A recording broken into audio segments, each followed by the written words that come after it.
And joining me now to discuss the latest on this storm is Alex DaSilva, AccuWeather's lead hurricane expert.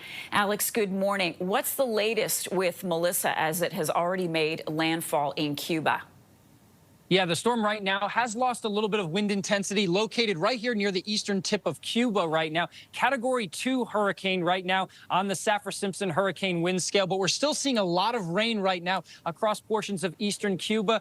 There's been some reports down here of around 100 centimeters of rain in some of these mountainous terrain areas here in Jamaica and eastern Cuba. So lots and lots and lots of rain. Mudslides have been an issue as well. So we just have to wait a little while to get the scope of the damage. A lot of the infrastructure in this area has been cut off, a lot of the telecommunications. So unfortunately, I think throughout the day today and the next few days, we're going to get some pretty rough pictures from a lot of these areas going forward.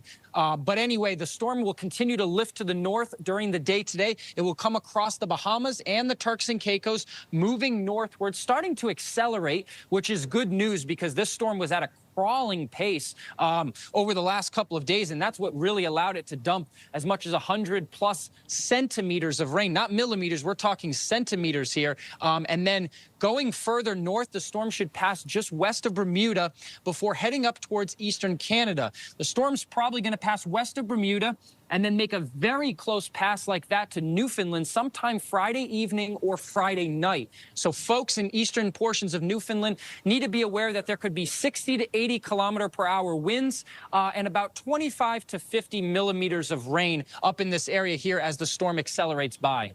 What is giving Melissa so much juice? How come this storm isn't dying down or dying out?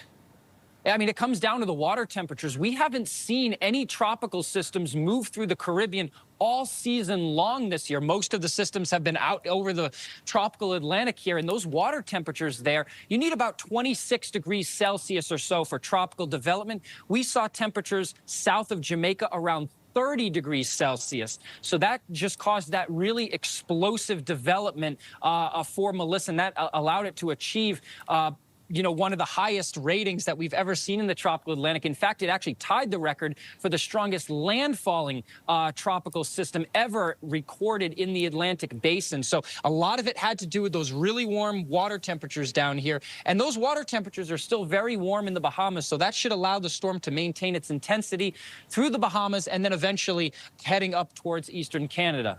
Final question, since we have you, Alex, are you watching any other developing storms right now?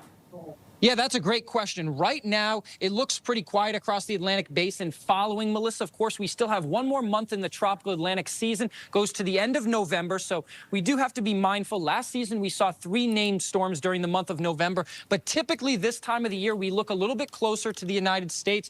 The area that I have my eye on is right here west of Jamaica, so more in the western Caribbean here. This, I think, is the area that we're going to have to watch throughout the month of November. Nothing explicitly outlooked right now, but usually it's this area here or into the Gulf that we usually look for development this time of the year.